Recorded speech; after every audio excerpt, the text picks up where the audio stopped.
সবচেয়ে বড় ব্যাপার হচ্ছে ফ্যাসিস্টরা কিভাবে বেঁচে থাকে, ঘৃণা উৎপাদন করে, বিভাজন করে। আজকে অনেকেই ফ্যাসিস্ট ব্যবস্থার বিরুদ্ধে কথা বলেন, কিন্তু ঘৃণা আর বিভাজনের রাজনীতির পুনরুৎপাদন করেন। আমরা দেখেছি এইখানে যত গণতান্ত্রিক কথা বলা হয় সোশ্যাল মিডিয়াতে, তার একটা সময় এসে যখন ফ্যাসিবাদীরা বলল যে এটা বিরোধী দলের আন্দোলন, বিরোধী দল হাইজ্যাক করছে, তখন কৌশলগত কারণে রাজনৈতিক দলগুলো, আমি ব্যক্তিগতভাবে তার সাক্ষ্য দিতে পারি, বিএনপি মহাসচিবের সাথে এ বিষয় নিয়ে আলোচনা হয়েছিল যে আমাদেরকে এমনভাবে অবস্থান নিতে হবে যাতে করে ফ্যাসিবাদীরা পুরনো কৌশলে আন্দোলন ধ্বংস করতে না পারে। তারপরও আমরা দেখেছি কিভাবে তারা নির্বিচারে হত্যাকাণ্ড চালিয়েছে।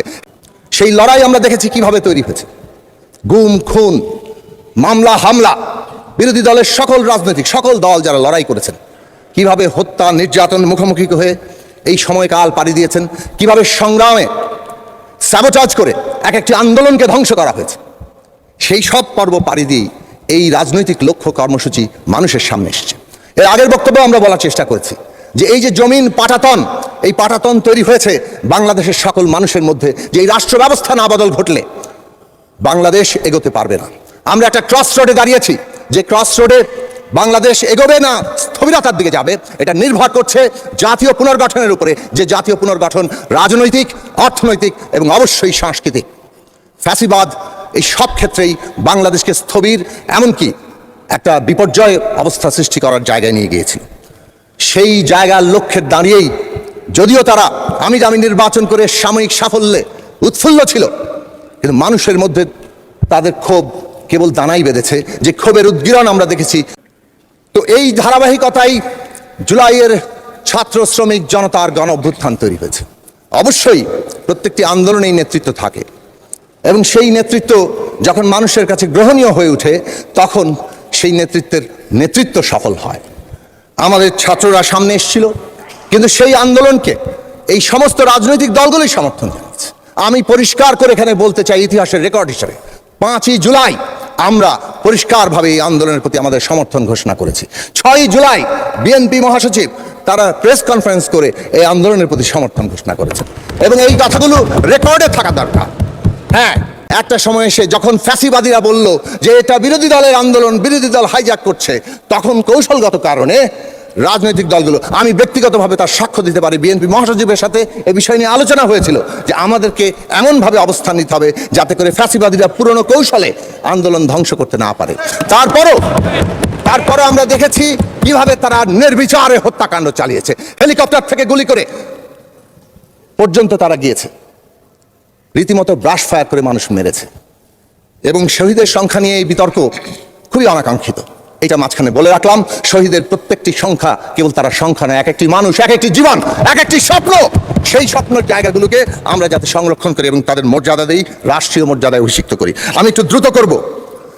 এই যে অভ্যুত্থান, সেই অভ্যুত্থান এই রাজনৈতিক, অর্থনৈতিক এবং সাংস্কৃতিক পরিবর্তন তাকে আরো বেশি গভীর মানুষের আকাঙ্ক্ষায় পরিণত করেছিল, এবং তার রূপ হিসেবে আমরা সবাই মিলে এই প্রস্তাব দিয়েছিলাম। এই কথা আবারও বলতে, রেকর্ডের জন্য প্রস্তাব দিয়েছিলাম যে অন্তর্বর্তী সরকারের কাজ হবে এটাকে ফ্যাসিলিটেট করা, এই যে সকলের আকাঙ্ক্ষাকে ধারণ করা। ঐকমত্য কমিশন গঠিত হয়েছে, তার ইতিহাসটা এখানে রেকর্ড থাকা দরকার ছিল, যদিও মাননীয় স্বরাষ্ট্রমন্ত্রী এর আগে, যেহেতু তিনি প্রতিটি বৈঠকে উপস্থিত ছিলেন, অনেক কথা বলেছেন। আমি দুটো বিষয় তুলব। 1 নম্বর বিষয় হচ্ছে ঐকমত্য কমিশনের কাজ ছিল ঐকমত্য তৈরি করা, এবং যখন প্রথম দিকে আলোচনা শুরু হলো এবং প্রথম গুরুত্বপূর্ণ প্রশ্ন 70 অনুচ্ছেদ সংবিধানে বদল হবে কিনা, তখন যখন আলোচনা ঠিক হলো সেই দিনই ঠিক হয়েছিল দ্বিমত থাকলে কি সমাধান হবে, এবং সেই দিন বলা হয়েছিল যে নোট অফ ডিসেন্ট দেওয়া যাবে, কারণ রাজনৈতিক দলগুলো বলছিল 2টি এক্সেপশন রেখে আস্থা ভোট এবং বাজেট, অর্থ বিল, এই দুটো এক্সেপশন রেখে 70 অনুচ্ছেদ করা। বিএনপি সহ আরো কয়েকটি দল বলেছিল আরো দুটো জিনিস যুক্ত করা দরকার, জাতীয় নিরাপত্তা এবং যুদ্ধ পরিস্থিতি, সংবিধান সংশোধন। তখন প্রশ্ন এসেছিল যে এখানে সমাধানের পদ্ধতি হবে নোট অফ ডিসেন্ট দেওয়া যাবে, এবং দলগুলো তাদের নির্বাচনী ইস্তেহারে তাদের প্রসঙ্গ উত্থাপন করবেন, যে দল বিজয়ী হবেন তাদের চিন্তা তারা বাস্তবায়ন করতে পারবেন, এবং সেটাই জুলাই জাতীয় সনদে লেখা হয়েছে। This is number 1, it should be recorded. Number 2, July জাতীয় সনদ নোট অফ ডিসেন্ট সহই আমরা স্বাক্ষর করেছি।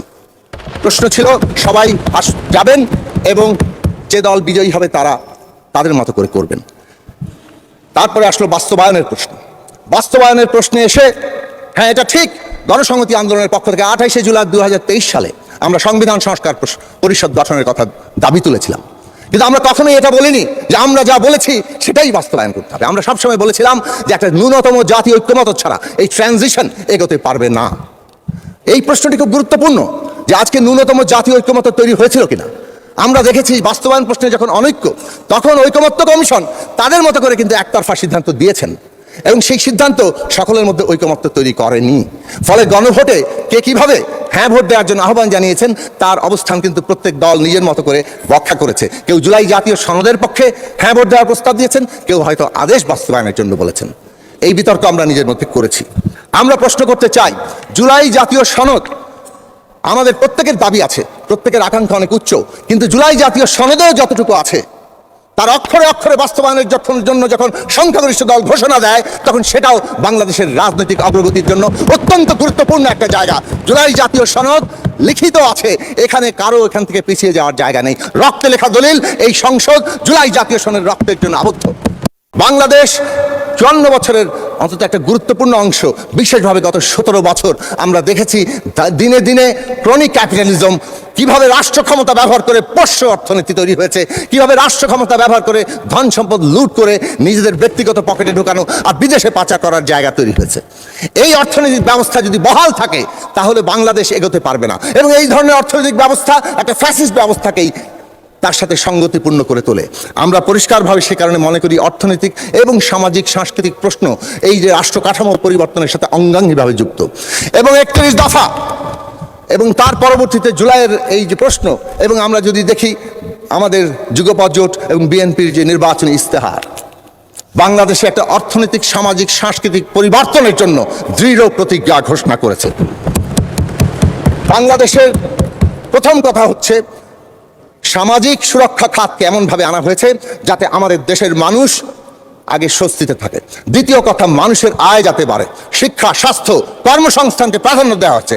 আর একদিকে বিনিয়োগ নির্ভর কর্মসংস্থানমুখী একটা অর্থনৈতিক ব্যবস্থা গড়ে তোলার উদ্যোগ নেওয়া হয়েছে।